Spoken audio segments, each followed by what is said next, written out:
about this story? I know the NBA has a lot of ridiculous stories out there, but I can't believe this story when I saw it, all right? So I didn't even know. I wouldn't have been able to name, and I bet most of you would not either, who the Atlanta Hawks head coach was.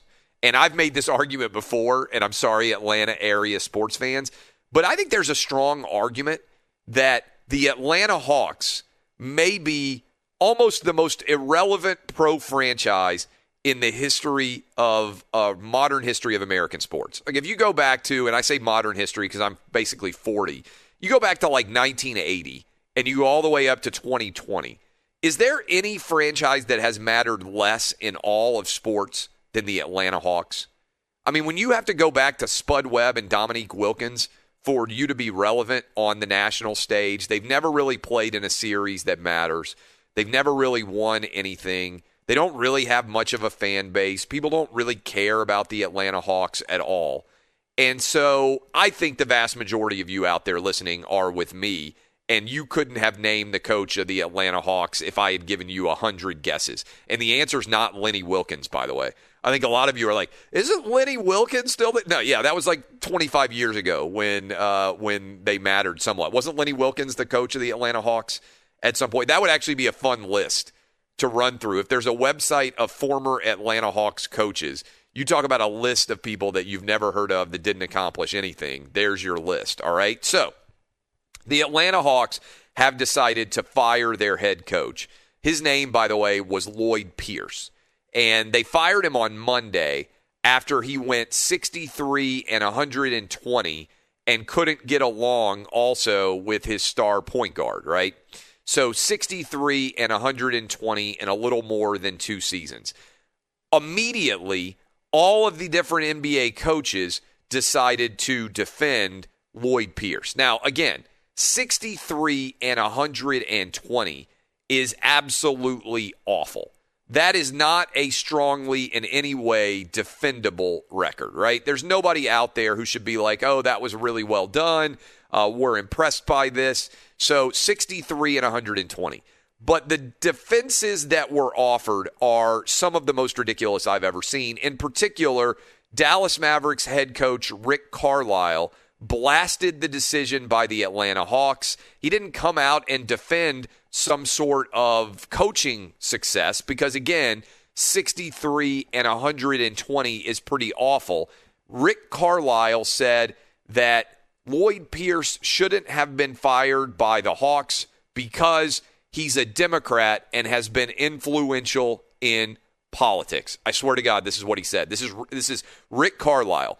Georgia, in very large part because of Lloyd's work and commitment, went from being a traditional Republican state to a Democratic state, which has massively changed the landscape of our country. If that's not a record scratch moment for you, I don't even know what is this is crazy. NBA coaches are now arguing that other NBA coaches shouldn't be fired because they are Democrats. He voted for Joe Biden, so he shouldn't be fired. We have moved from if you support Donald Trump, you should be fired, which is what people say all the time, cancel culture. By the way, I voted for Donald Trump. Go ahead and try to fire me. Go ahead and try to cancel me. I laid out exactly why I did it. I'm not rooting against Joe Biden. I root for the president to do well, no matter the party. I voted for Obama. I'll bounce around. I vote for the guy. I think that Joe Biden is, frankly, suffering from severe effects of dementia. The guy can barely talk. He can't even host a press conference. I don't think he really knows what's going on from one minute to the next. I really don't. I hope he's able to finish out his term. I have my doubts about whether or not he's going to be able to. All right? So, we are now arguing in the NBA that a guy can't be fired because, as Rick Carlisle said, Georgia, in very large part because of Lloyd's work and commitment, went from being a traditional Republican state to a Democratic state, which has massively changed the landscape of our country. Nobody, he had nothing to do with basketball. Why should you get to keep your job because you happen to have the quote-unquote right political opinions? He said that, and nobody else in sports even said a word about how insane this is. I saw, some of these stories that I see coming out of sports now, I'm like, this is mind-blowing, crazy-ass stuff.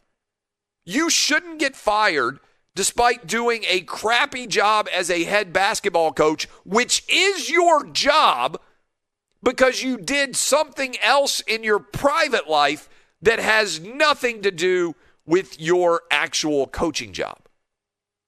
This is madness. This is pure insanity. I don't know how any sports fan out there, can you imagine if you are one of these woebegone Atlanta area sports fans and people are now arguing that your coach shouldn't be fired because of what he did that has nothing to do with the actual job that he has? Who cares who he voted for? Sports is the ultimate prove-it-to-me metric. Win games. Win playoff series. Advance the direction of the franchise. I don't care what your political beliefs are. If you help my team win, I don't care at all. Just win, baby, as Al Davis memorably said. You can be a socialist, you can be a libertarian, you can be a Republican, you can be a communist, you can be a Democrat. I don't care. If you're able to win my team games, I'm fine with you being the coach of my team. But if you stink, you better not actually come out and argue, hey, this guy deserves to keep his job because he also happened to be a Democrat. And by the way, I love this. Greg Popovich also ripped the firing. We know that Greg Popovich is a super left-wing loony bin. But Greg Popovich ripped the firing of this guy by the Atlanta Hawks, Lloyd Pierce, and he said he deserves to keep his job despite Popovich in almost the exact same number of games. He fired Bob Hill after Bob Hill went 124 and 58 in 182 games and put himself in charge. And now he's going to be upset about a guy getting fired who went 63 and 120. Dub, you're a Spurs fan. How unbelievable is that hypocrisy from Greg Popovich? He fired a guy who was twice as good as the guy he's saying deserves to keep his job. Yeah, Bob Hill went 62 and 20, 59 and 23, then started off 3 and 15 and got the boot. So, yeah. I mean, you could make the strong argument that Bob Hill much deserved his job more so than the Hawks coach. Infinitely more.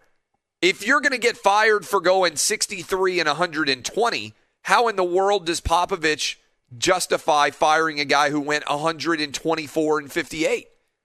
Now, he has the right to make that decision, but the guy won 60 more games, and he fired him, 61 more games, and he fired him, and then he criticized the Atlanta Hawks for making this decision. But welcome to this crazy world that we live in now, where if you get fired, people say, oh, no, he shouldn't be fired. He's a Democrat. He voted for the right person, so he should get to keep his job, even though he sucks at his job. This is madness.